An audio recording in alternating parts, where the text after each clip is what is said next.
Hey, world builders, welcome back to Build Together. This is day 261. Today's prompt is: who is known as the most just ruler in your world? Are they a historical or current figure?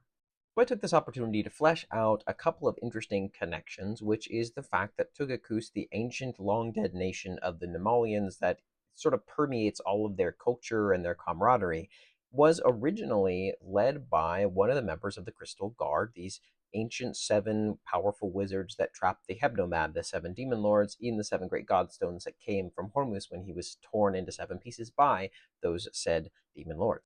Yustina Bogomolova is a Yewdi woman who was a rarity in her time. She is this colossal Yewdi person that generally was the kind of ethnicity that was not seen outside of the far northern reaches of Strana Gigantiv, and she was the de facto leader of the Crystal Guard, and soon, once they sort of had their heading, left to take care of a small hamlet that she cared very deeply about, which was a small town by the name of Tugakus.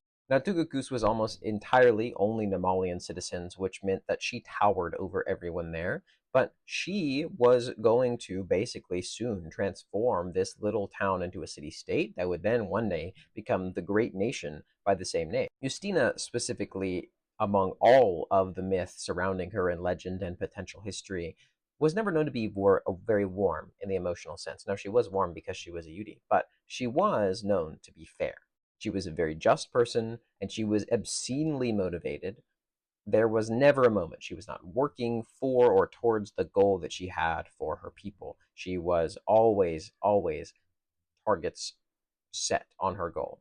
Anyone who is lazy, a lazy member of staff, a lazy fellow person of the government, a lazy opponent of any kind would get steamrolled by her. And there were many people that were frustrated with her due to this, but there was no one that could be found who would say anything negative about her actual goals or actual work ethic because she tried harder than anybody else.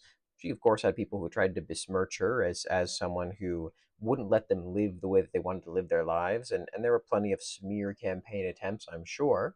But all that we know in the end, through the myth told about her, is that she was an incredibly just ruler who built a place that was so powerful and potent to its surrounding people that Tugaku's being long dead, it still lives so strongly within the Nemalian collective consciousness. Who is known as the most just ruler in your world? Are they a historical or current figure? Thanks for building together.